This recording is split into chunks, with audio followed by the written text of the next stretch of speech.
anyone see me? Are we still going?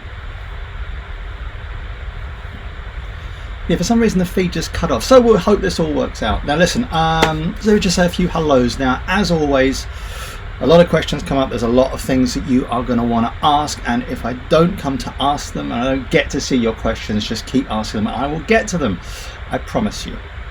So yes, so Holly, Simon, a lot of you, you are all there. Bloody hell, there's a lot of you here, 300 of you already, so you're obviously super eager for this.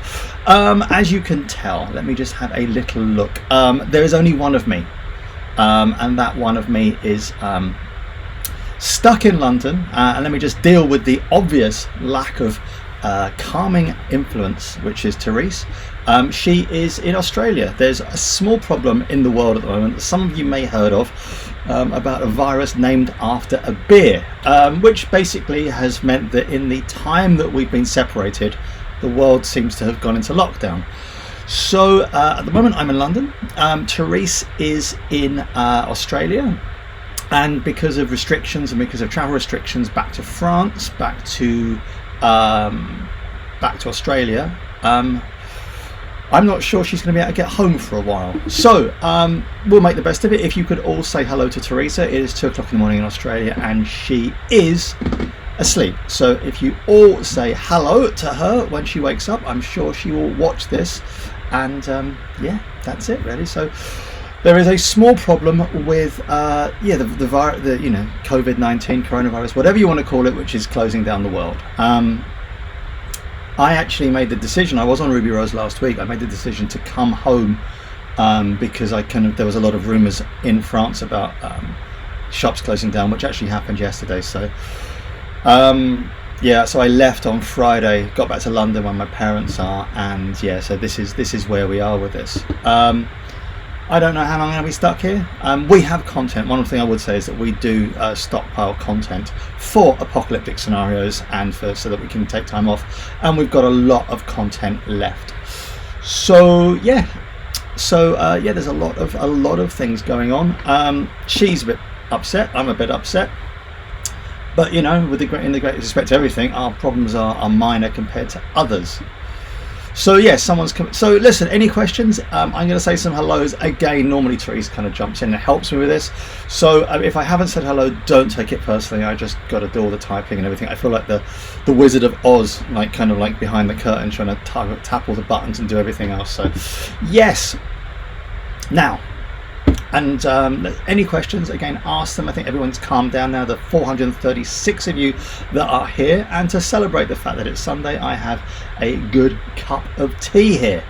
So yes, I am keeping my tea in its bottle. So yeah, so if anyone wants a nice cup of tea, thank you to Rob for providing my bottle of tea. So yeah. So let me just do a few others. So Patrick, hello. Philip, hello. Ciara, hello. Daniel, nice to see you, sir. Lots of people. So I'm just going to answer some questions. Graham asks, how are we both doing? We're good. We are good. I'm sure that all of you have a similar issue in having your plans hijacked. What can we do about it? We live in strange times. My take on this is that I think, you know, who knows what's going to happen. A couple of people actually said, you know, why don't you just set off, you know, isn't a boat a great place to be? Yeah, the practicality of that is that you can set off, but you can't dock again. And what I have seen today through friends and, you know, messages and stuff that's on the internet is that most countries aren't allowing you to dock. So yeah, so it's you know, I know for instance the Azores have just closed their ports of entry and putting people into quarantine. Malta have done the same, and most Italian countries have done the same. So we can't continue. You know, you can't sail away. I think the other thing for us in France is that what has happened is the French have just closed down everything. So you know, any non-essential businesses are closed, which I'm assuming means like commercial marinas. So yeah, so we're stuck. However, I have decided that, you know, as we all should, that over the next couple of months, whatever happens. If you're stuck at home, make the best of it. You've got Amazon deliveries, do something new, learn a new life set, you learn a new skill set. So, you know, if we all come out of this being able to play the mandolin or something else equally different, then you know, we'll have a band out of it, and that'll be it, and we can call it the End of the World Band.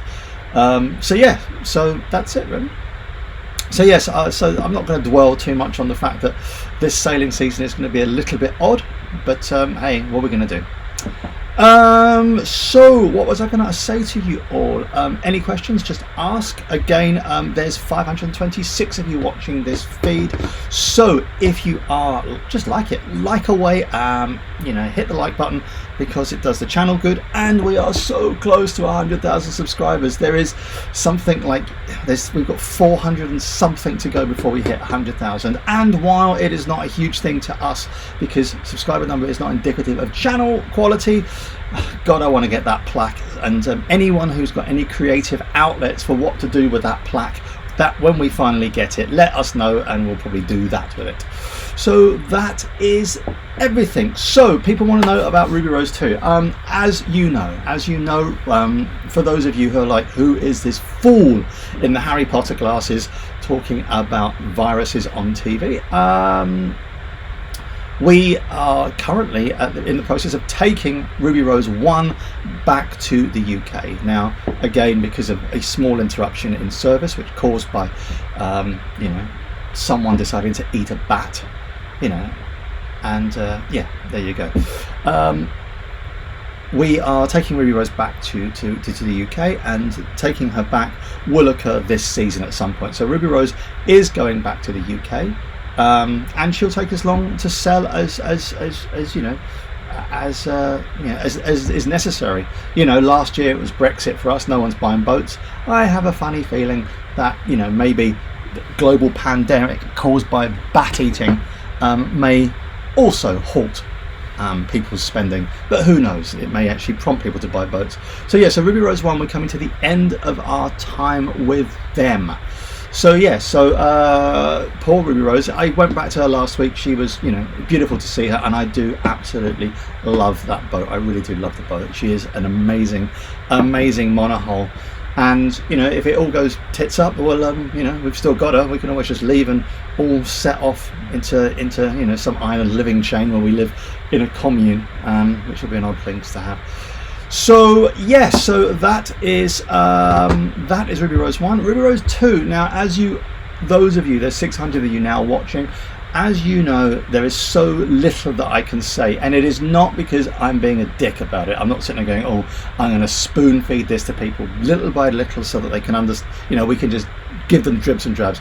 There is very good reason for not telling you everything yet, and the reason for that is essentially that the naval architect that is drawing up, finishing off this design, hasn't quite finished, and they want it to be absolutely perfect.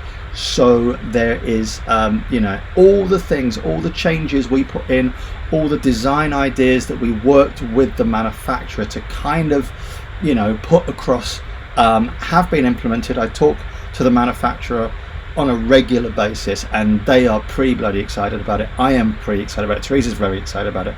So yeah, lots and lots of really clever little things that we took. I mean, shamelessly stole from spending a year looking at the best bits of different boats. We saw 19 catamarans. We looked at 19 different catamarans. In fact, we looked at more, but we only put 19 reviews out. So we took the best bits of every catamaran that we saw and thought, well, that's good, we're gonna, you know, why don't we put that into our new boat, why don't we put that into our new boat? So yeah, there is a lot to be, you know, there's a lot that's going into this boat, and all these little amendments really do kind of take time to get right. And really, because Ruby Rose 2 is going to be available for the public to buy, so you can, you know, it's not going to be just a one-off. You're going to be able to go out and buy this. They want it right, and they want more than just, oh, we're going to bring this out and it's going to be amazing. They want you to be able to see that when we announce the boat that you are going to be able to get a lot of information, and we want that as well. We'd love to be able to give you schematics, we want to be able to give you digital walkthroughs, we want to be able to tell you about all the features that we've put in to Ruby Rose 2, so that you're like, all right, I can see why. So let's go to some questions. Someone's asking where's Teresa, for those coming late to the show. Teresa is in Adelaide.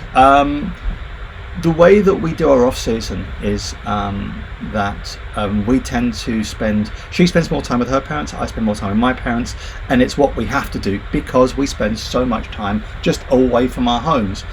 And it just happened that I flew back to England 3 weeks before her, and in that 3 weeks the world has flown off its axis and gone into the sun, so we've got a few little issues to deal with. But as I mentioned on our Patreon group yesterday, I am prepared to do season 5 with a sock puppet if she can't get back, so never fear. There'll be less glamour and more socks, and that's all I can give you at the moment. Or we're going to move to a Wilson style football, which will neither have the charisma or the beauty of Teresa, but will get us going. So yeah, so there we go. Now let's have a little look. So Jennifer asks about all these books behind me. My dad was an engineer. He is an engineer, and these are all engineering files. That's what he's done.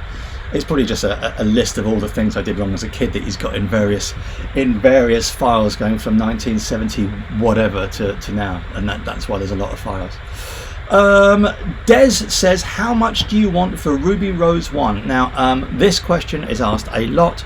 In a nutshell, it is 260,000 British pounds, which is 300 something thousand American dollars, and the listing is on our website. So if you do want to see the full listing of it, it's on www.rubyrose.com. God, I don't even know our own website. So there is some more questions. 720 of you concurrently viewing. So if you just like the feed, we don't get a lot of feeds, likes for these things. Obviously, you may not like what we're doing, but if you can like what we're doing, it makes it very easy for the channel to grow. And if you are not subscribed and you've just tuned in from whatever you've been doing, just click subscribe anyway. I promise I won't harass you with random videos. What else have we got? Let me have a little look. No, Jonathan says, do I have a brother in California? No, I do not. Jason says, how old are ye? I am 48 years of age, of all bloody things. Like, how did that happen? Let me have a little look. So Judson says, this is a question actually. Hey Nick, what about the wedding plans? Are you guys going to postpone? I don't think so. Our wedding is in September, and I cannot honestly see how this is going to be still going on in 8 months' time or 6 months' time. It's just not going to happen. I honestly, I think, I mean, obviously, you know, if in 2 months' time we're all wandering around like essentially, you know, in an apocalyptic landscape, you know, trying to, you know, barter for toilet rolls using the last of our investments, then I'll be happy to be proven wrong on this. But I think this is all going to blow over pretty bloody quickly. So yeah, so I don't think it's going to affect our wedding plans at all. I think it's going to be pretty. Give it a couple of months, we'll all be back to normal. So yes, so let's have a look. Any more questions? Carrie says, can you tell about the new catamaran? Does it have aim in performance or comfort? It is probably more performance oriented than comfort oriented. That's where we're going with this. There you go. Any more questions? Holly says, wedding location. At the moment, it's going to be on one of the Greek islands. My parents live in Greece for part of the year, and so we're probably going to go there. So it's going to be a Greek island, and yeah, that's it. And then our honeymoon, of all things, is the Annapolis Boat Show. So so if you find us at Annapolis 2020, the Forward Boat Show, that is our honeymoon. So yeah, that's how much we love you all, that we're taking time away from doing something romantic like the Northern Lights or a safari or something else mental to come to a boat show. So yes, so we'll see you all at Annapolis. David171, and I'm sure that hundreds of you could already answer, is what did I do for a living before sailing? I was a cosmetic dentist, of all things. That was my job.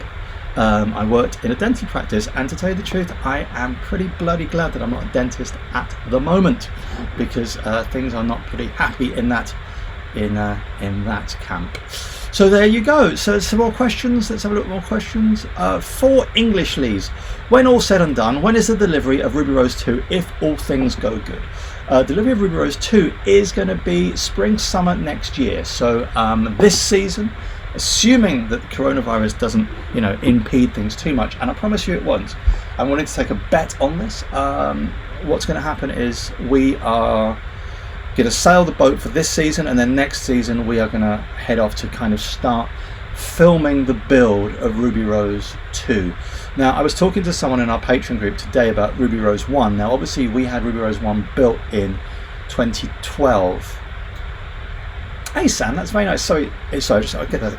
So we had Ruby Rose built in 2012, and I was all over the build for that. I literally was down at the factory every week, filming on my iPhone, not for publication, but if you're having a boat built, it is super useful to be able to get in there, because obviously they had the hull mold, and the way that Ruby Rose 1 was built, they had the hull, and then they put all the bulkheads in and put all the conduits and the plumbing and the wiring in. But to be able to see a boat in build, you know that you're going to have to maintain this boat, and to be able to see without the deck mold on where all the conduits are and take photographs is a really good reference point. So what I would suggest to you, that any of you that are having a boat built, spend some time, if it's local, to go and see the build, because if you need to run a wire, I've literally got photographs of Ruby Rose with no deck on. And the other thing about it is that when we had Ruby Rose 1 built, they took the deck, and it was actually inverted before they kind of put it on and glued it on, a bit like taking the top off a biscuit tin and turning it upside down. So I could literally inspect the headlining and all the kind of like panels underneath the panels, to be able to go and have a look. And I talked to the electricians, and I'm like, well, I don't want, I actually chose to not have a lot of stuff put onto Ruby Rose during the build, because I was so upset with the markup. So I got the electricians were pretty decent blokes, and I said, look, just put the wiring there, put speaker cables there, and let me measure, so if I need to cut a hole, I know exactly where they are. So for those of you going to buy a boat or thinking of buying a boat, if you can go and see the build, go and see it a couple of times, of which one time should be before they put the deck mold on. Just a little bit of heads up. And Sam, thank you very much for that. That's very generous of you. I will go and spend it on flowers for Teresa, or something else that she wants, which is probably beer, because that's what she does. So any more questions? Des G says, would you recommend solo sailing single around the world? I think I probably would, actually. I would like to do it. I think it's not to do, I personally wouldn't want to do it if I had Teresa. I wouldn't just sail off, but you've got to, it's a different mentality, and you've got to be mentally strong. So there you go. You've got to be very strong. Holly asks, and I think I've just covered this, when is best to go and watch the build? Again, I would probably go and see it. I would talk to the manufacturer and say, before you put the deck mold on, before you put the deck on, come and let me go and see it with just the bulkheads in place, so that you can just walk around, take full photographs. It's really useful. So Jeff Grundon says, are you close enough to watch the build of Ruby Rose 2? Nice try, Jeff. I'm not telling you where she's being built. And Sikorsky 27 says, would you do the French canals again? Yes, absolutely. That was a bloody amazing experience, and definitely I would do the French canals again. I'm not sure I'd do them in a sailing boat. One plan for, I think, probably Ruby Rose, let's call it 3 or 4, is going to be a canal boat. It was just so good and so much fun. So yeah, so there you go. Julian says, Ruby Rose sailing plan, trip to Scotland? I don't think so. I think we're going to be heading back through the islands of southern Brittany, northern Brittany, all those amazing islands. We really did save one of the best cruising grounds till last. And then we're going to head over the Channel Islands. We've got a patron meetup we're planning on doing in the Channel Islands, and then from there we'll head across the Channel, across one of the busiest shipping lanes in the world, to the south coast of England, and then we will just carry on and head up back to Itchenor, which is in the very southernmost part. If the UK is a clock face, it's literally at 6 o'clock to take Ruby Rose back to where she was built. So there you go. So let's have another question. Adam says, have we revealed what company we're working with on the catamaran? No, we have not. The announcement at the moment is scheduled for the middle of May. Bobby and Greg ask about Teresa, and just to recap on this, Teresa is currently, she's probably fast asleep. It is about 3 o'clock in the morning in Australia, and she is stuck in Adelaide, pending trying to find a flight over here. So there you go. So that's good. So there you go. Lowell, sorry if I pronounced wrong, asks, is there a goal price point for Ruby Rose 2? Yes, there is a price point for her, and I don't know what it is. Paul asks, is it worth sharing your idea for a Ruby Rose flotilla on Ruby Rose 2? Yeah, we have talked about doing a flotilla holiday, a Ruby Rose kind of rally in 2022. This is just something that we kind of threw out there to some of our patrons. So there is something that we're going to be doing in a couple of years' time, but it's so conceptual at the moment. It's probably not going to go much further than a concept for a while. Because just to reiterate, our plan for Ruby Rose 2, we hope to take delivery spring summer 2021, so that's in a year. And then what we're going to do is, once we've got her, we are going to sail her across the Atlantic Christmas 21. So 2022 is going to be Caribbean. End of 22 we're going to head straight to the Pacific, the Panama Canal into the Pacific, because this boat is built for passage making. It's going to be like, she's going to be swift and fast and safe, and what we want to do is get across the Pacific quickly. So there we go. That's our basic cruising plans for 2021-22. So yeah, we'll be taking everything with us, and what we are doing, because it's pretty clever what we've done, because this is the first time we've built a boat while having a YouTube channel. We are going to set the boat up with cameras installed everywhere, so literally we can do live feeds and other things, and kind of like 24-hour feeds. So again, we're building a lot of functionality from the filmmaking point of view into the new boat. There you go. And let's have a little look. Digital says, do you do Skype live vid with Teresa? I obviously talk to Teresa every day. We talk on a daily basis, but actually normally twice a day. We have lots of things to discuss on a fairly regular basis. Normally that's how are you getting on, how's Australia, how's England, how are your parents, and then we normally have a lot of things to talk about the channel, as in the YouTube channel. Mama Darius, what a fantastic name, Mama Darius, I like that name, asks, will you ever sail as far north as Canada? Why not? We probably will at some point. Robert Hendricks says, recommend used southerly as a first boat. Absolutely. Used southerlies are pretty good boats. They're pretty amazing boats. The problem is that for a lot of people that are new to sailing, as in new to the boat market, they are like, why is this boat twice as expensive as a Beneteau? Like, why, and we do get that a lot. They're like, oh, I'm really interested in your boat, and then like, Christ, that's expensive. And it's expensive because it is not a production boat. It's a hand-built boat.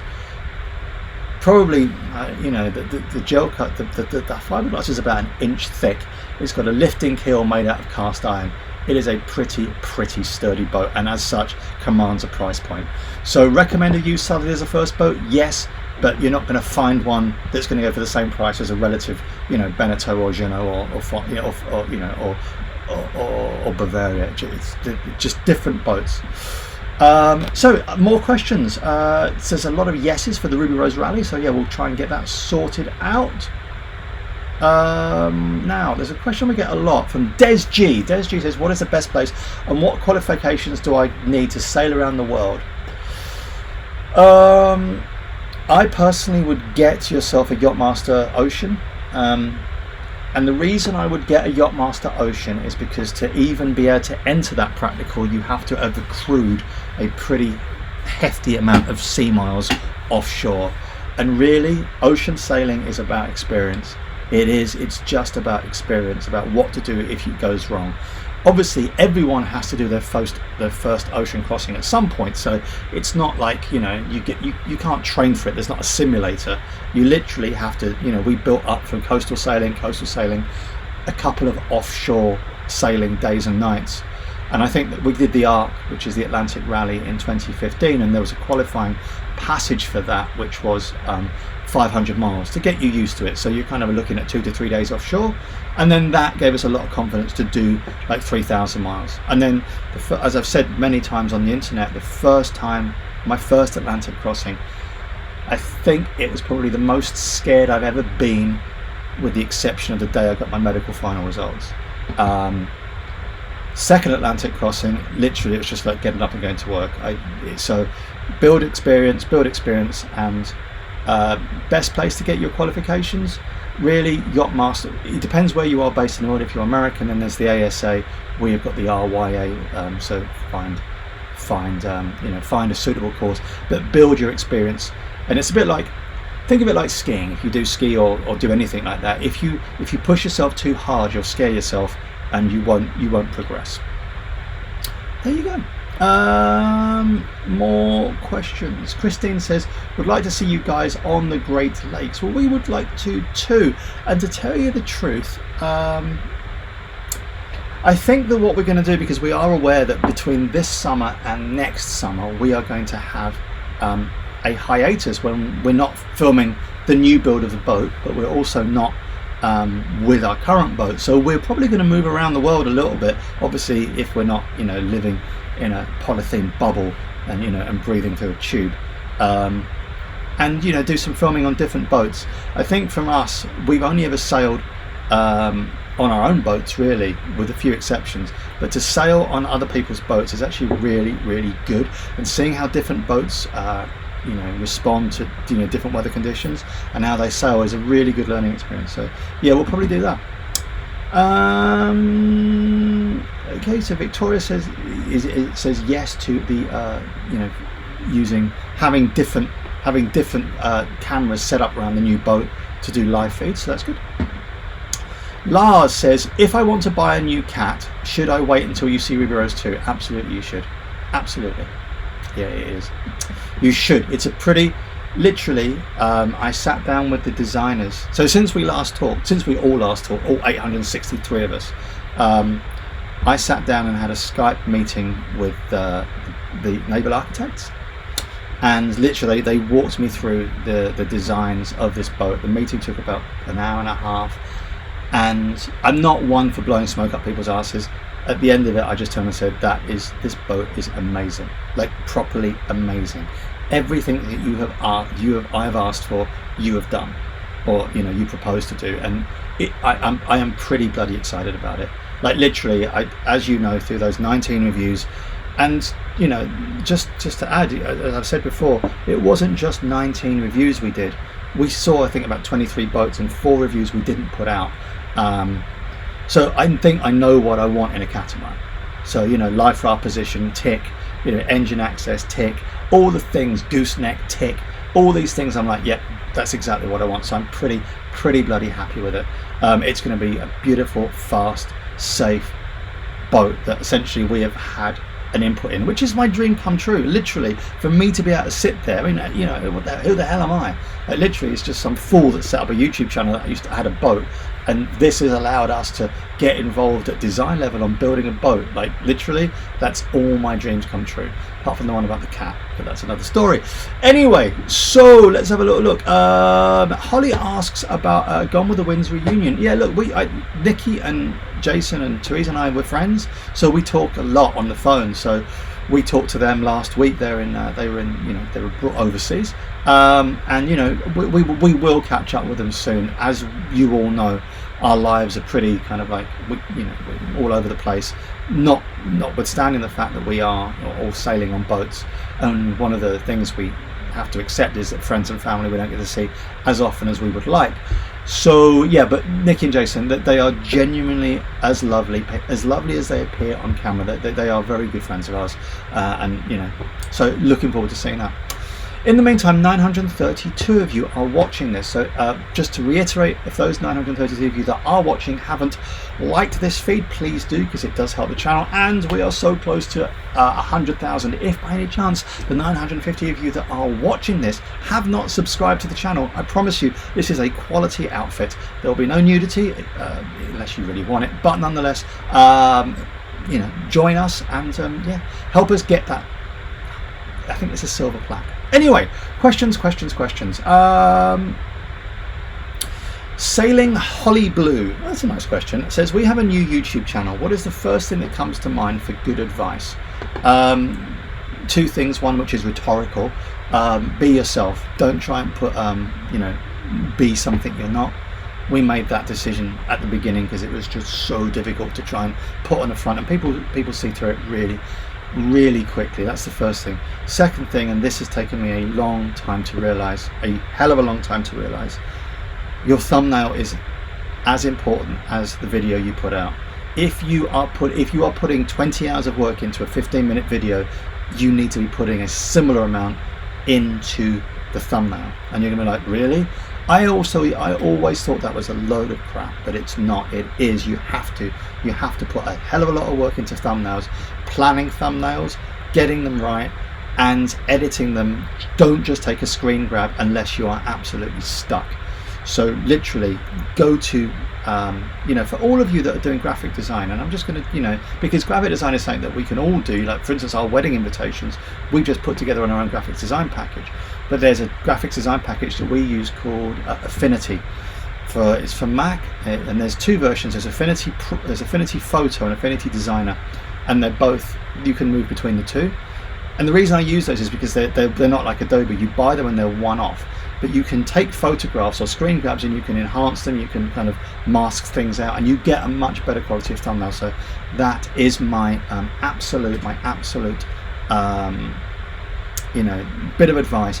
Work on the thumbnails. I look at so many channels, YouTube channels, sailing channels, and I'm thinking your thumbnails are horrendous, really horrendous. So work on the channels. Do not use shitty fonts. Go to a company like Dafont, so DAFONT.com, and download their free fonts. There you go. So more questions.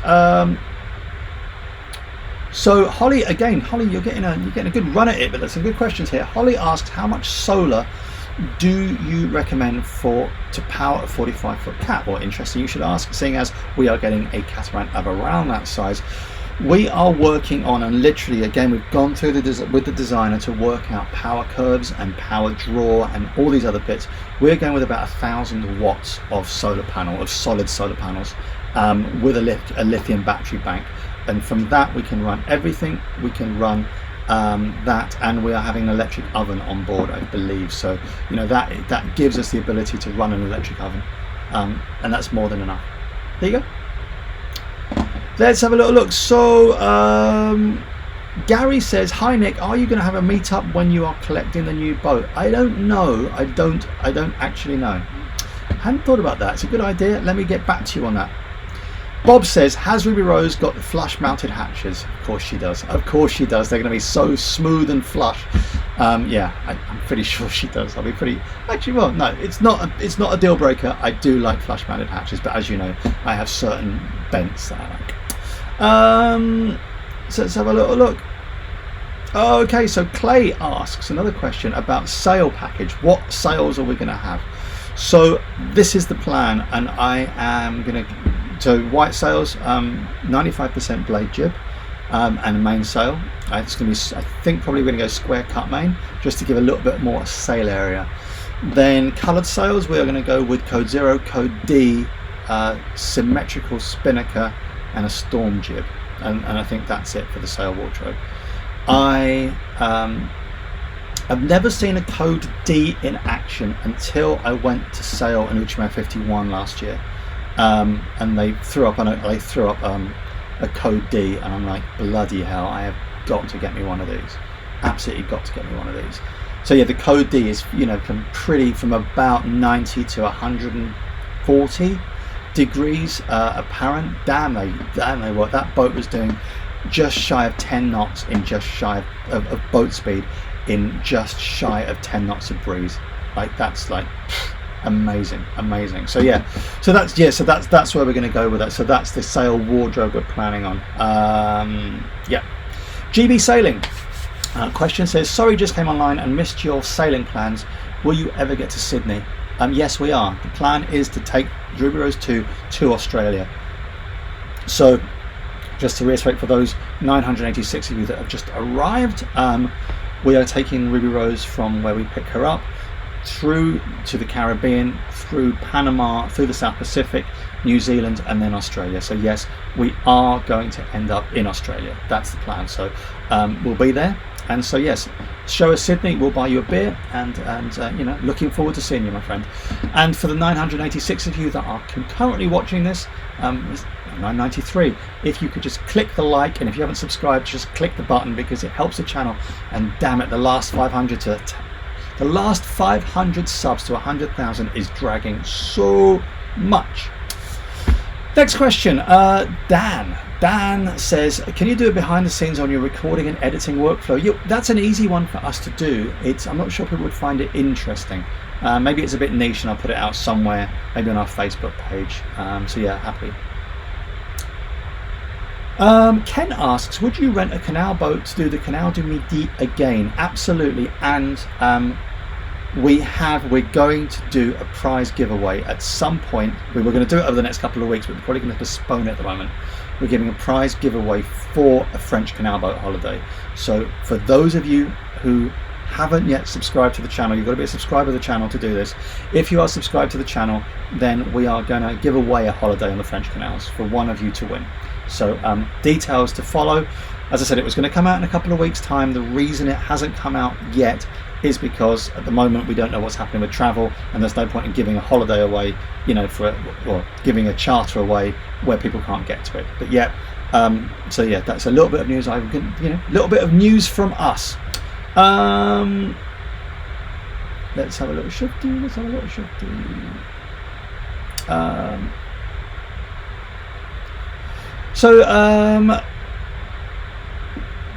Stenkig Rider asks, what about the fire risk with a lithium battery pack?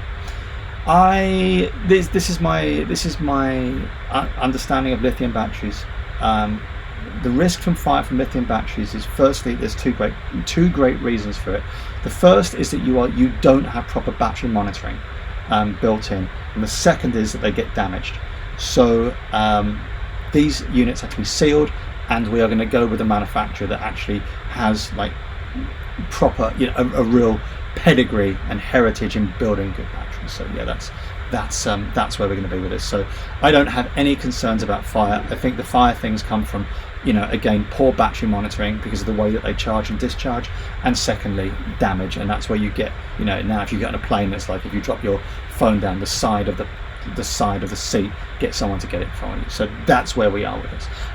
So yeah, I don't have any. I have no concerns about that. And we now have. We've just hit 1,000 people watching. So there's 1,000 people watching a live stream. That's pretty cool, actually. I did actually see once that there was a live camera feed of a giraffe that was going into labour that had 1.3 million, which is always depressing when 1.3 million people are watching a giraffe going into labour. Anyway, so I know where your priorities all are. So any more questions? Someone asked a sneaky and cheeky question about Ruby Rose 2. Is Ruby Rose 2 coming from South Africa? Obviously we're not going to tell you this. However, there is a sweepstake. The last time I checked, which was a few weeks ago, the sweepstake is 20. The buy-in for the sweepstake is 20. You have to commit to providing the winner with 24 bottles of beer, or if you're not a beer drinker, something equally impressive. So the buy-in is 24 is a case of beer, and the winner is going to be the person that gets the nearest answer. So again, as the example I gave on the internet, if say for instance we end up with a Neil 47 and 6 people say Neil 45, 5 people just say Neil, and one person says Neil 46, but no one gets the actual answer, then the winner goes to the person who's nearest the mark.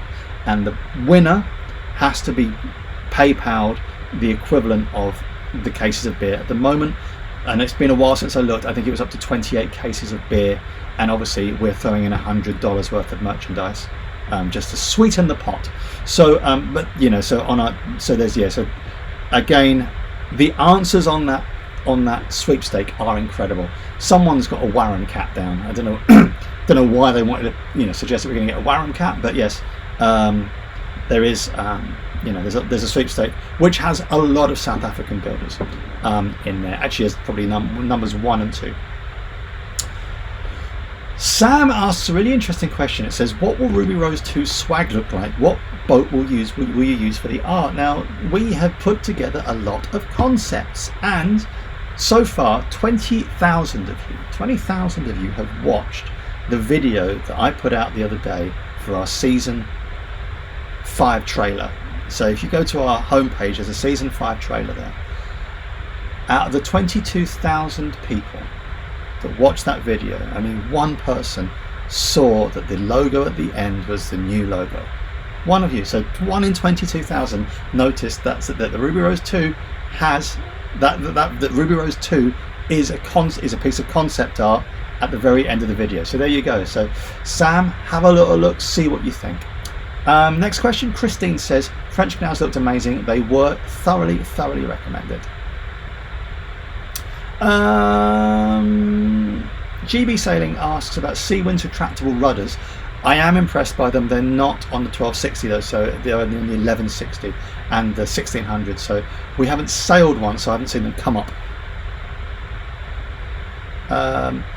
RT Lim U says, I could tell it's a Seawind for Ruby Rose 2 the way you were covering the review, lol. Absolutely, but what I would say to you is that for everyone we said Seawind, we had 2 people say Leopard, and then we had another one person say Balance, and then someone else said Discovery. We've got another kit on Warren Cat. So yeah, we tend to gush about boats when we like certain features, and this is the reason. You know, these boat manufacturers are small manufacturers and they need the support, and I do believe in heaping credit on people where credit is due.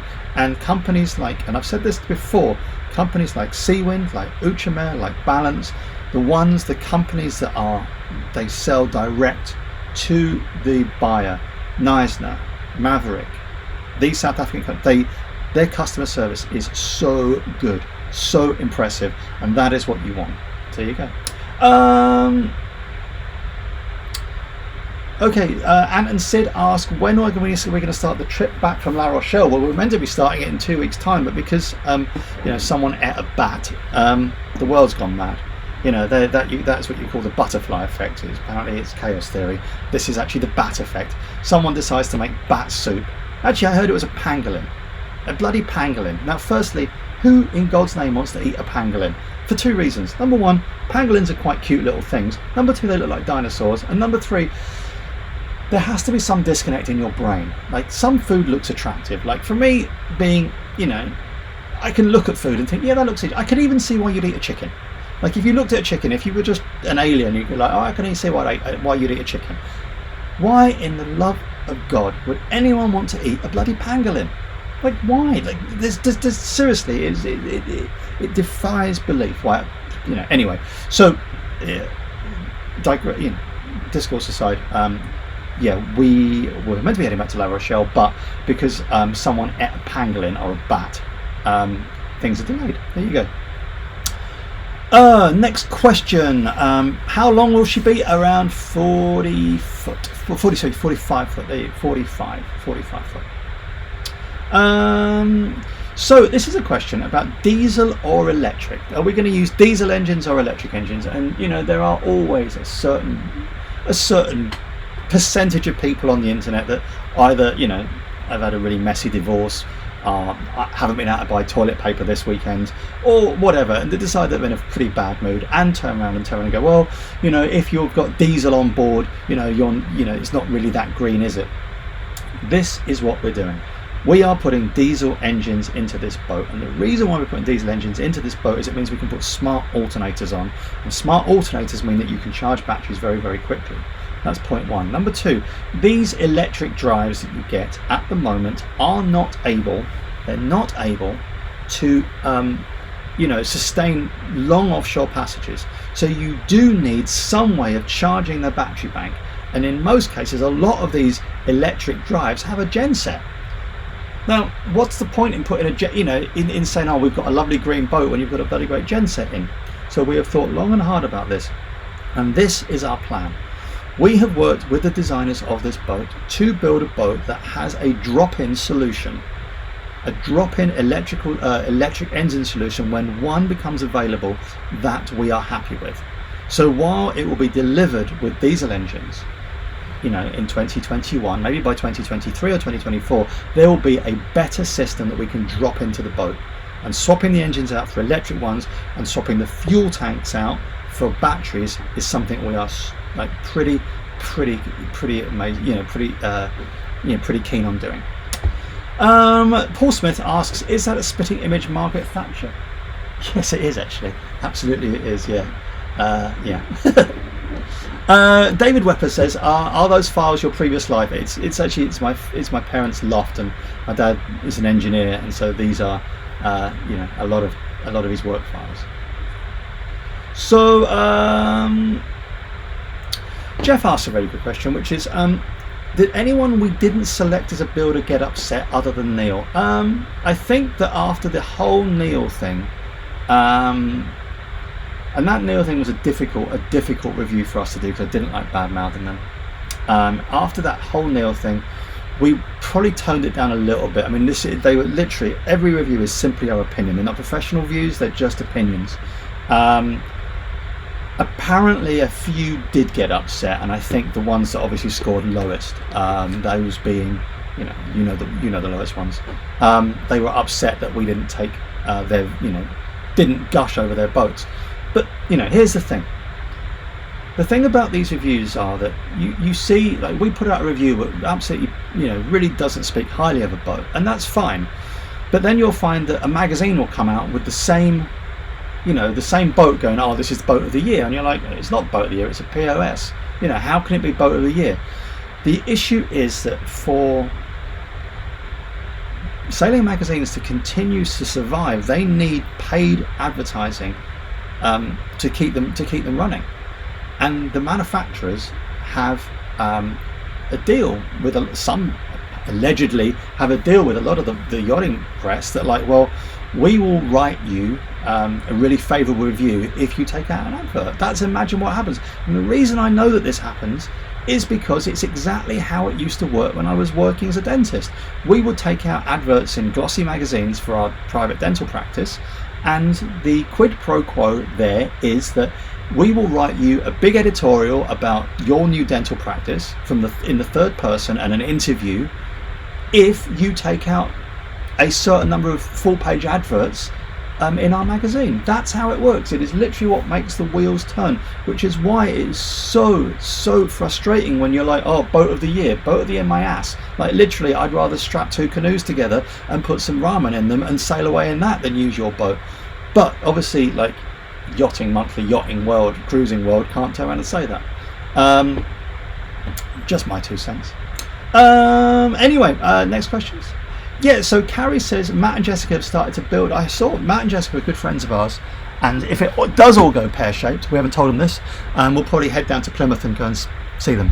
Yeah, I'm pretty interested to see what they do with that. I am, as I've said, could I build a boat? Yes. Would I build a boat? No, not for me.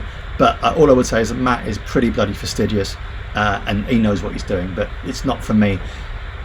Genuinely, sometimes, even for me to sew 2 panels together in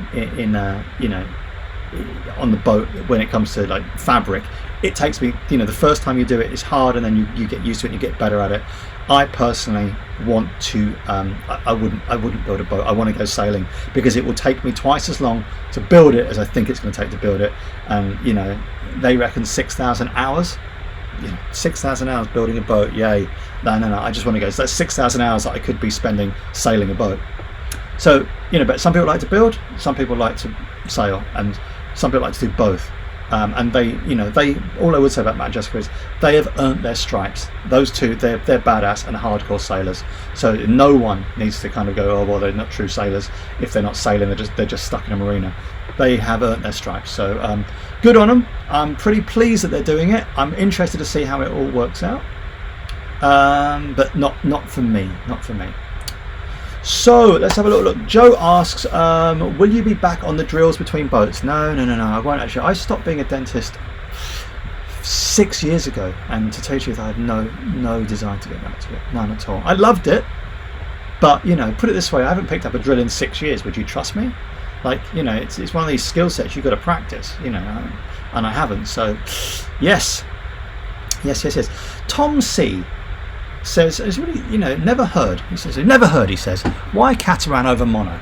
To tell you the truth, it is to do with us assessing our sailing over the last 7 or 8 years. Now, I said this before in many live feeds, we know what our sailing is like. We're not hardcore, tear the arse out of it, go around the world in 15 months, you know, stop for a few days and sail off again. We are leisurely sailors, and for that you cannot beat catamaran for just the platform at anchor.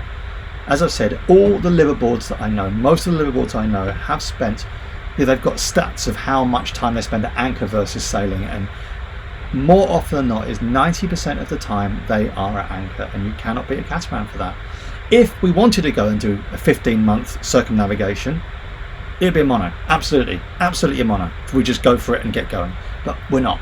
And for me, it is better to be, if you've got the, you know, it's better to be in a catamaran for that than a mono. It's as simple as that. Next question. Someone says, are you going to be at the Southampton boat show? Lovely to meet you both. Probably not. It clashes with our wedding.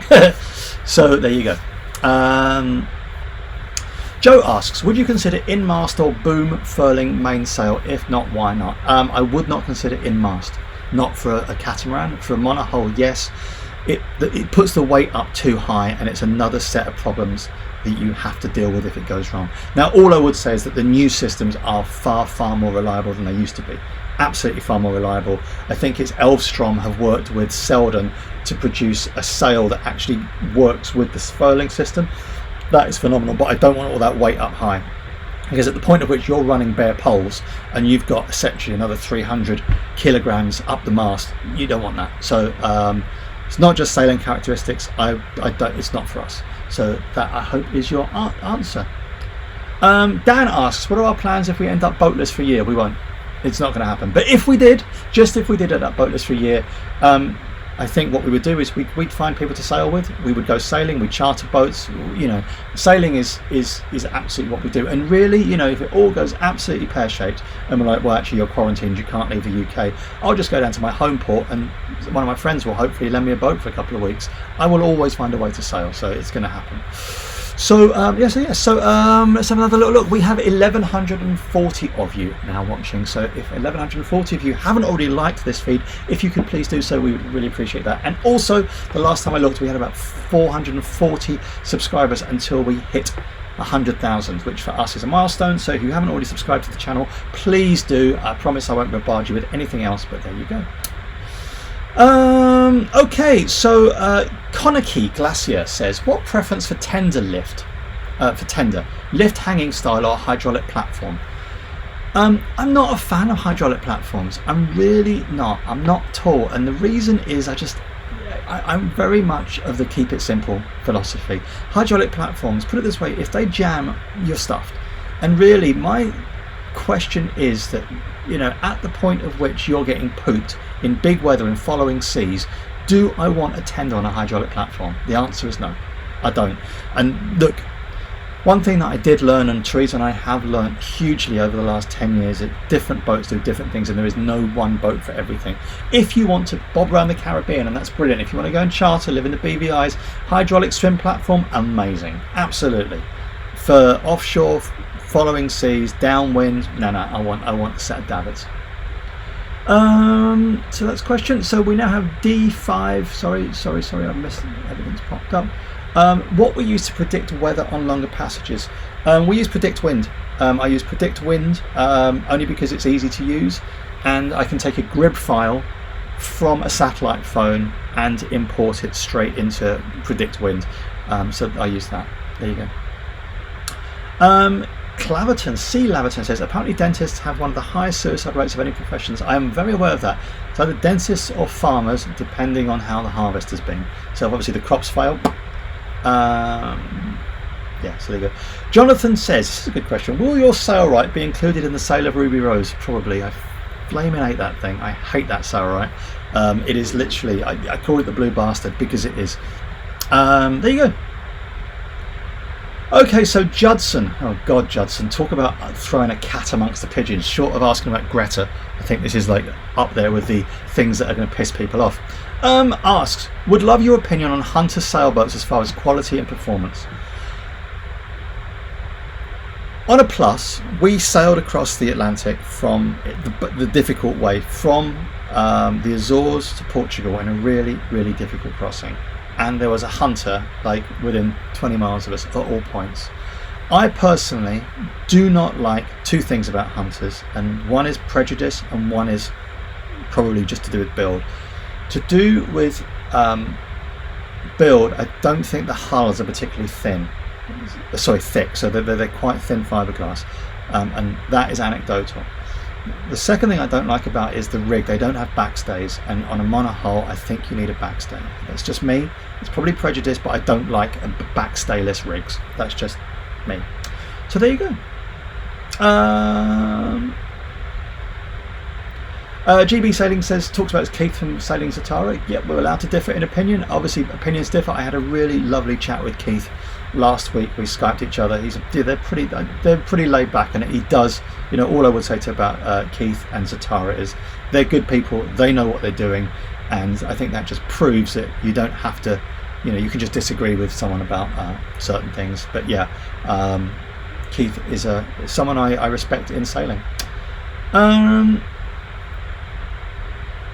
Dan says, what would be the monohull we would pick if we were doing a fast around the world? Money no object. Amel 54, 55. Ketch rigged. I do it in a ketch. And it's not a Delos thing, you know. And I was like, oh, Delos have done it.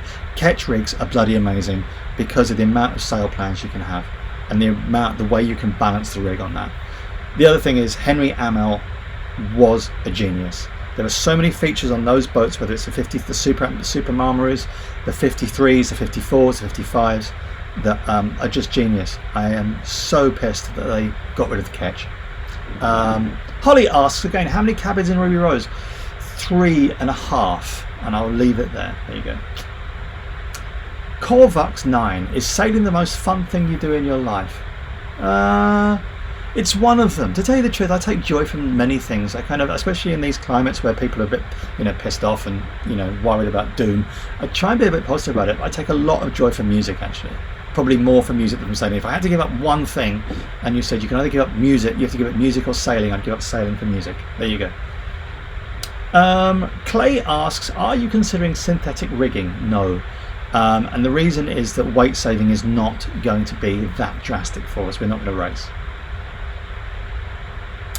Sam says, what 3 or 5 things from Ruby Rose 1 will not be on Ruby Rose 2? What didn't work on the current boat?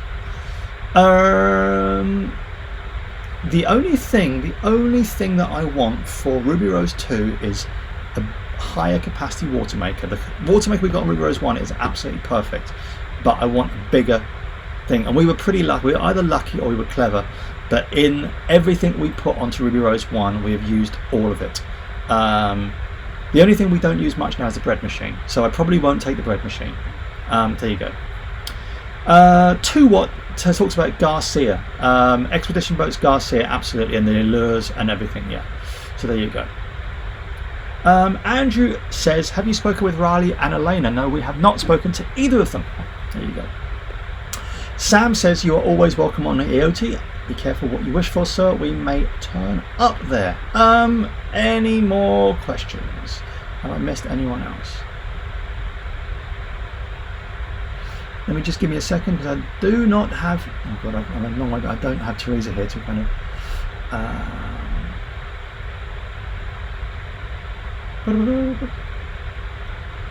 Okay, Neil says, would you ever attempt a crazy journey like Tristan da Cunha? In the right boat, it's not a crazy journey. I think that you can do crazy journeys that are simple in silly boats. I think if you have the right boat for the job, it's not crazy. You know, if you want to go to the Antarctic and you've got an expedition boat like a Garcia, easy. Not easy, but it's, you know.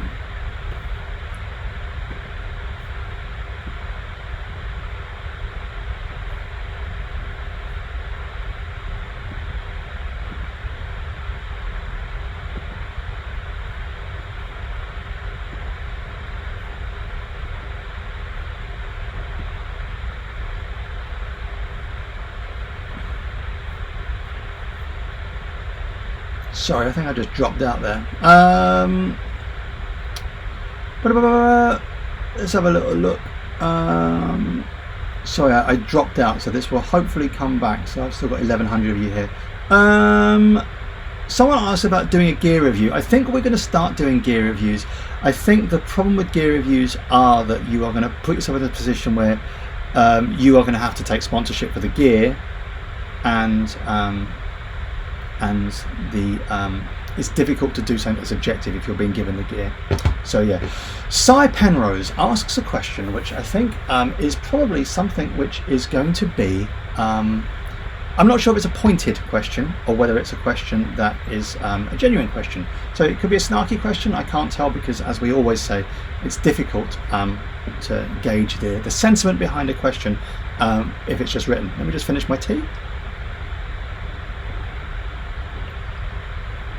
Now the question is, I'm just going to top up my tea with some extra tea. Do you only arrange meetups with your patrons? And the answer is yes, we do.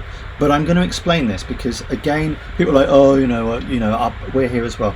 The thing about meetups is that if any hands up, who came to Annapolis and saw our talk that we gave, which was free. We give a lot of free talks to boat shows and things like that.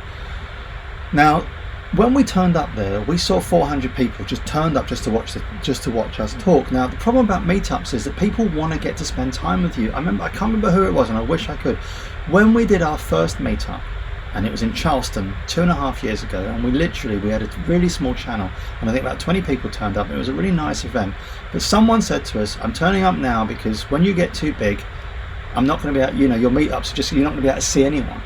And the thing about it is we have to keep meetups small so that we can give the people that we're meeting actually some time with us. What's the point in us just turning up and standing up on a stage? And as such, we have to work out how to differentiate, how to select people to meet up with. We're not, so really from our point of view, the reason we do patron only meetups is because patrons support us, and thank you, as you all support us.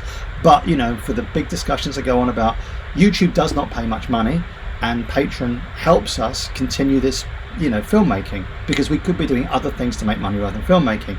So that is what it does, and as such we want to give back to them, and it makes a very easy way of looking at it. So Sai, I'm not sure if that was a pointed comment, but I thought I'd give you a question, an answer which was unpointed.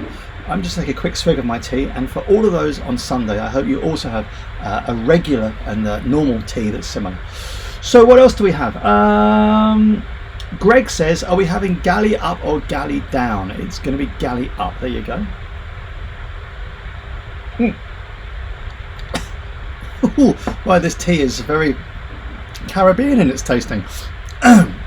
Let's have a little look. Someone asked again, we've covered this, are we coming to the Southampton boat show this year? No, because we are getting married that week. So there you go. So I said to Teresa, I said, look, marriage or the Southampton boat show, and she's like, So there you go. So yeah, we did. And the other thing about, I'm not going to bang on about this. The other thing about the Annapolis boat show, and us doing Patreon only meetups, is we do go around the pontoons and are happy to talk to anyone we meet. It's not like we're like, oh, you can't talk to us. It is literally that it is just a better way of us engaging with our patrons. So yeah, sorry, that's the way it's going to be now. And unfortunately, there's a lot of people on, a lot of people, and especially it did happen with Riley and Elena, and I've got a lot of respect for the amount of flack that those two get. They grew a brand into something huge, And for the people that are like, oh, you've changed, you're not what you used to, you sold out, they've just grown. And that's just the way it works. In the same way that you go to Starbucks and there's a million of those places all around the world, and it started as a small coffee shop. There you go. Anyway, so let's have a little look. Anyway, any other questions? GB Sailing says, how is the UK responding to the virus? At the moment, there is no question about self-quarantining, and Teresa isn't coming back because we can't go back to France, and it's easier for her to be in Australia with her parents while this all sorts itself out. So there you go. Someone asked, what's a new boat? We haven't discussed the new boat. We haven't said it. We haven't said anything more about the new boat that you don't already know. And for the almost 1,200 of you that are watching this, if you haven't liked this feed, if you please could, and also, as I've said a few times, if you haven't already subscribed, if literally 400 of you that are not subscribed to our channel click the subscribe button, we hit 100,000 and I will buy you all a beer, I promise you. There you go. Dan says, are there any cruising grounds you wouldn't want to sail in a catamaran? Nah, I don't think so. The high latitude stuff, for high latitude sailing, I would want a proper expedition boat, so Northwest Passage. There you go. Kyle says, will you be going back to Annapolis and give another talk this year? We will. We're definitely going back to Annapolis. Whether we give another talk is not up to us, and it's determined by the Annapolis Boat Show organizer. So there you go.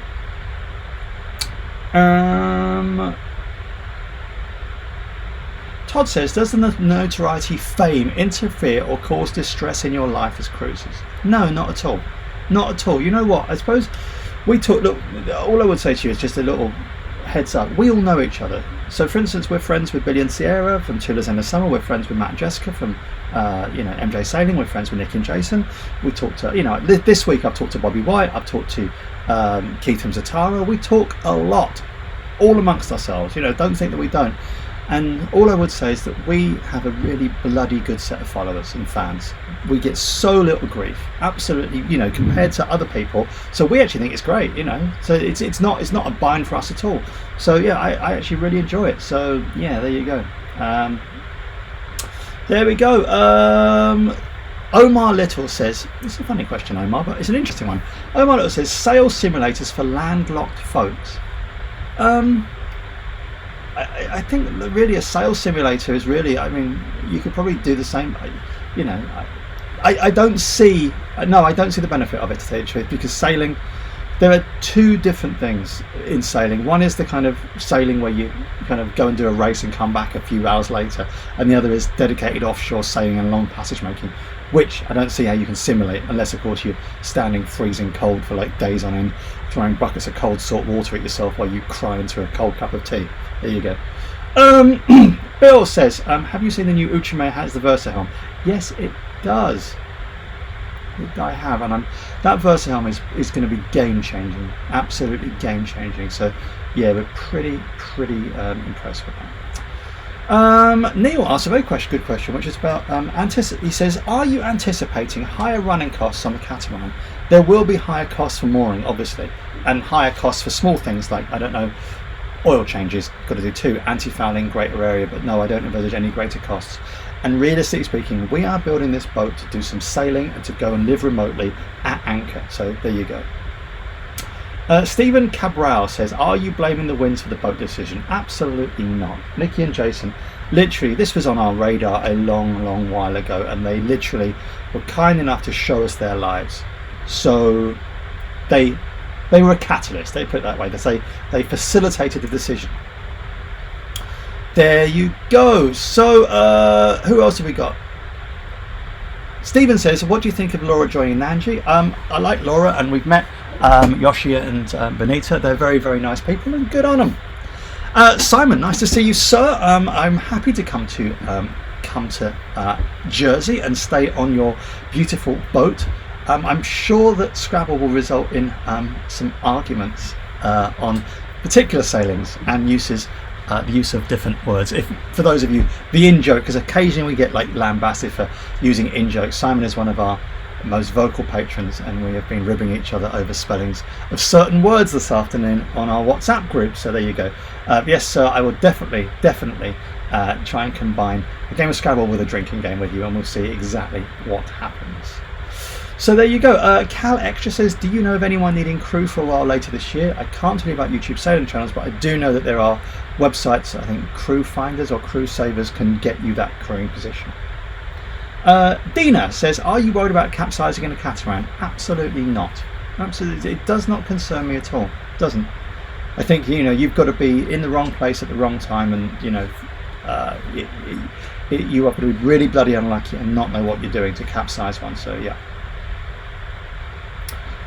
Carrie says, are you or Teresa going to start learning ham stuff? I already know the ham stuff. I got the license for.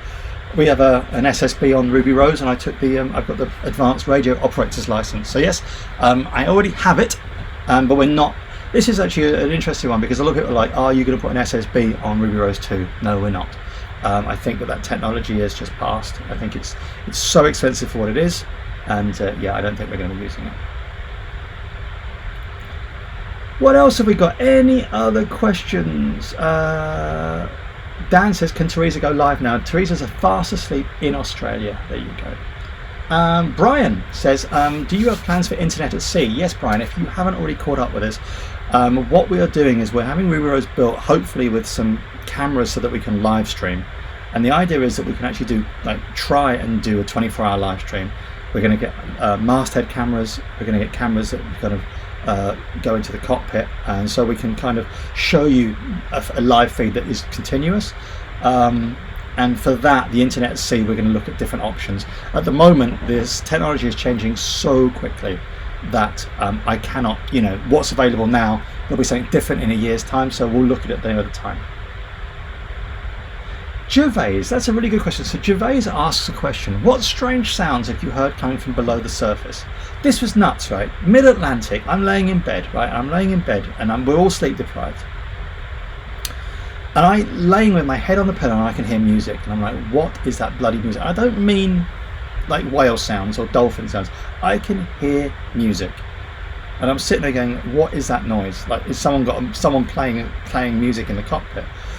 Thought nothing of it, fell asleep. And then I just happened to mention it to Teresa and my friend Shiner. I'm like, God, I could hear music last night. He's like, yes, so could I. We could all hear music coming through the hull. It was insane and weird, and it wasn't whale song. Very, very strange. True story that. It wasn't just me. Someone asked about hull material of choice. Yeah, don't know yet. Do not know. Starlink, yeah, Jeff Grondon asked about Starlink. Starlink will be up by then, and you know what? This was really nuts. When we were away for Christmas this year, literally we were up a mountain, and it was blue sky. It was Christmas Eve, and we were just going out to see Santa Claus of all bloody things. And literally we looked up in the sky, and Starlink was going across because we were that high up the mountain, and it was insane to watch 60 little dots just passing across the sky. It was really, really weird because they passed over really quite slowly. Someone asked about Mount Grey Rum. Yes, indeed. Christine asks about Delos. Delos installed a dome. We would probably install a dome if it was smaller. Bert McDonald says, real men drink pussers. I do like pussers, but this is a Mount Gay Black that someone bought us. So thank you to Rob for buying us this rum and never turned down free rum. So there you go. Ray Medic says, is that you, Rhino? Are you Ray Medic? Wine or beer sell on Ruby Rose 2? I don't know. I think we drink a lot of beer and wine. There you go. We really should play like live feed bingo, and I'm surprised we've managed to get however long we've been into this without someone popping up and saying, when are you having babies? When are you having a baby? I don't know. I don't think it's possible for me to actually physically have a baby, but nothing planned at the moment. Gary asks, how long is an average night watch? Now there you go, there's a question that you can put to a pub full of sailors, and you will get 10 answers. We run 3 hours on and off, 3 hours on, 3 hours off, normally with 3 rotating. We tend to have do long passages with at least 3. Now everyone does it differently. We've had crews that do 4 hours on, 4 hours off, two up at all times. We have found a way that works for us really, really well, and that is 3 hours on, 3 hours off. Now it's not as simple as 3 hours. If there's 3 of us, How it works is the person that comes off watch is on standby, and so one person goes on to watch. If the person that's on watch needs help, they go and get the standby up, which basically means that the person that's coming on to watch gets 6 hours guaranteed sleep. And there is nothing to mentally strengthen yourself better than knowing that you could get 6 hours sleep. 6 hours sleep is normal. 3 hours sleep is abnormal, and you can deal with like the problems of sleep deprivation a lot better doing it that way. When there's just two of us doing these things, which is Teresa and I short-handed, we do 3 hours on, 3 hours off, and we both came up with the unwritten rule that 3 hours can be as long as it needs to be. So often we've done 4.5 hours on until one of us is at the point which I can't stay awake any longer, because it gives the off watch more rest, and we both look after each other. So Gary, your question is it's normally set at 3 hours, but it's depending on 2 or 3 people, but we only ever have one on deck. There you go. GB Sailing says, what about data rates for satellites? Are they become more competitive? Don't know. Ken asks about music playing on a submarine. May have been. Let me have a little look. Just some more questions. Give me a second. Rachel says, what do you think of oyster yachts?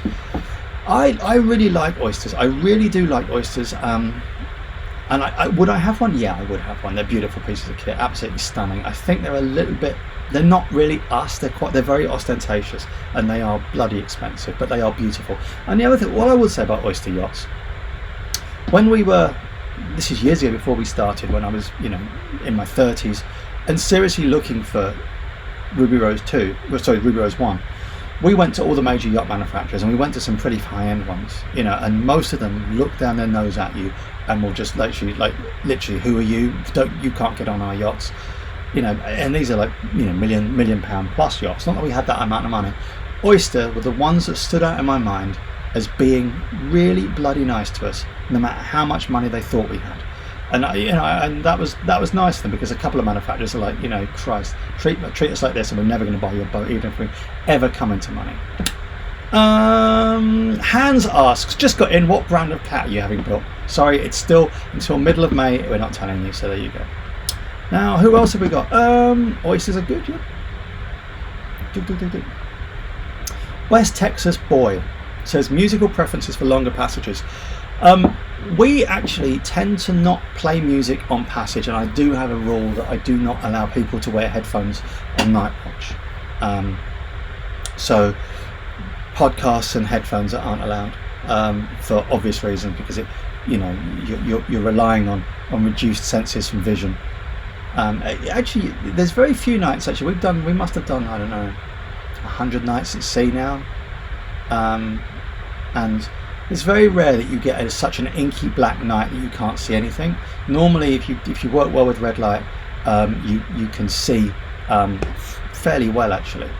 And there's a lot of night sailing. A lot of people are scared of night sailing, but when ships are lit, you can see them a damn sight better than you can during the day. Those lights go for 7-8 miles, and if you know your light signals, you can work out which way the damn thing's going and everything else. So there you go. So we don't have music on long passages. Occasionally, we'll put something on, and Teresa and I tend to have the same music tastes, but if we've got crew on board, we're sensitive to them, especially because sleep deprivation makes you cranky. Duke Morse says, favourite podcasts for passing the time at sea. I don't actually listen to podcasts. It is something I really should get into. So anyone got any recommendations, just message us afterwards. So there you go. So 1130 of you now watching, so we're pretty good there. So all 1100 of you, if you haven't liked what we're doing, please, because I know a lot of you have just come in, please like this feed, and if you haven't already done so, subscribe to the channel, because we are pretty close to the 100,000 mark. So there you go. Charlie Brown says, will you be selling Ruby Rose or part exchanging? We are selling her. She's going back to the UK to sell as soon as we can get away from the apocalypse. So there you go. And Tom confirms that by saying Ruby Rose is on Yacht World.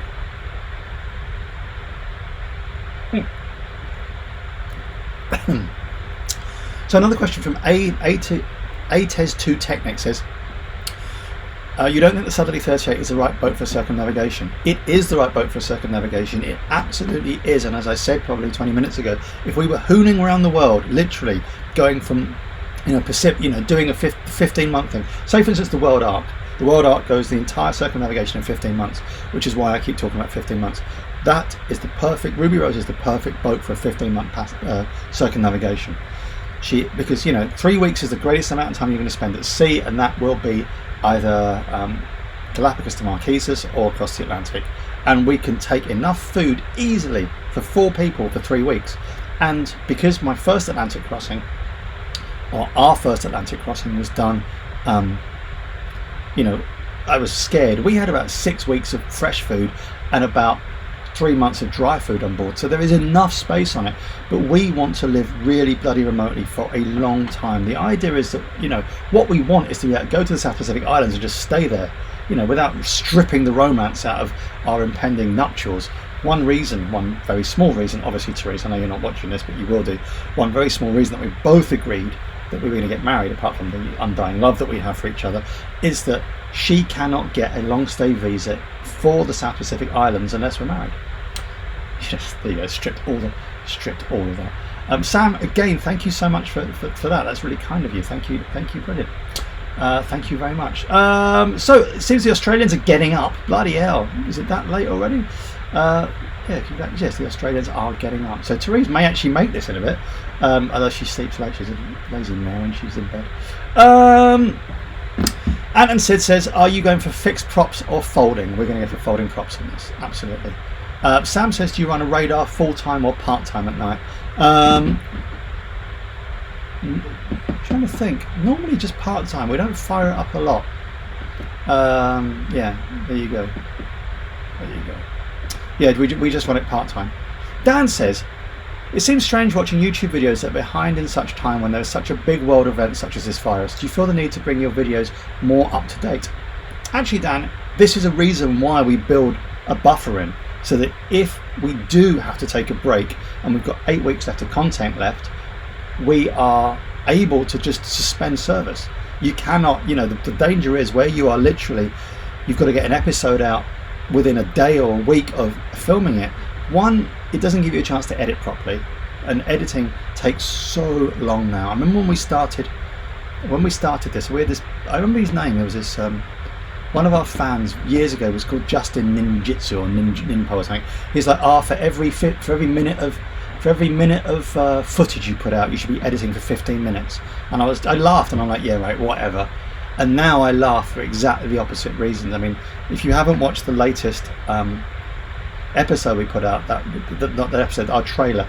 That trailer, I think, is 2 minutes and 9 seconds. It took 16 hours to do. It was incredible.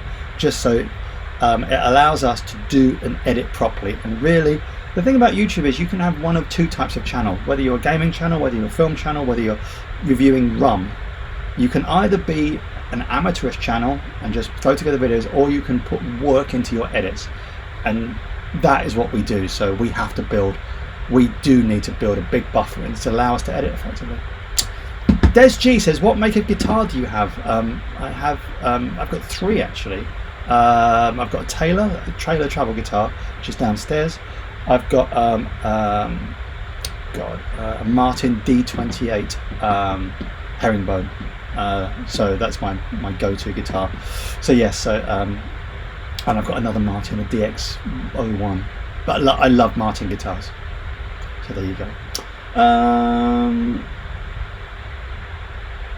Kent Fletcher says something about buying boats in Europe is daunting. It is not now that the Brexit date has passed. It's all straightforward. There you go. Ed says, how much are you asking for Ruby Rose 1? Just to recap, we covered this, but if you weren't there, sir, £260,000, 300 something thousand US dollars. That's the going rate for a Southerly 38 of that age and ilk. And all I would say is that boat is bloody well looked after. So there you go. Trish says we're getting married. Yes, we are. Thank you so much. Yes, that is. Duke asks about Ruby Rose 2, I'm assuming. Forward-facing sonar. Yes, we are thinking of forward-facing sonar. Jason asks, what was your first boat? My first boat was a Jaguar 25, which I think is loosely based on a Catalina 25 from the 80s. So there you go. It was a dog of a boat, twin keeled, didn't sail to windward, and it was a wreck, but it allowed me to learn certain things like diesel engine maintenance. And the thing is, about a 25-foot boat, it didn't cost much money. I sold it, didn't lose much money, and if I hit, you can cause a lot less damage in a 25-foot boat than you can in a 45-foot boat. There you go. Who else have we got before we wrap this up? D5 McFall says, your French seems good. Do you actively study any language? No, Teresa did. I'd spoken French since I was a child, so it makes it a little bit easier. But yeah, so Teresa studied French. French is actually very, very good. Paul says, never seen you catching fish, mate. Don't you like fishing? I can't catch them. I'm rubbish at fishing.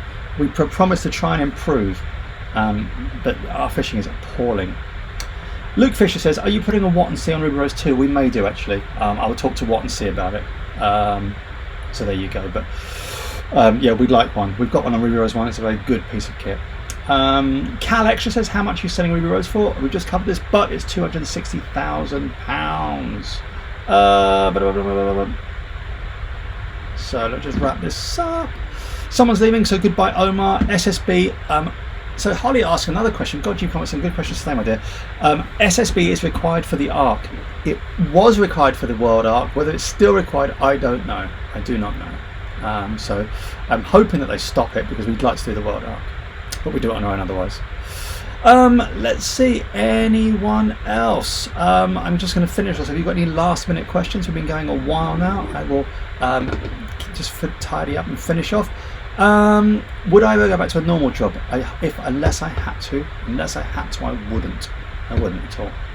Dead Stick asks, will we ever have a dentist chair in the new cat? No, I do not think so. And for the 1100 or 1300 of you that are watching, if you could please just like the feed, click like and click subscribe if you really don't mind, because as I said, I'm dying to get to 100,000 and we're about 400 off.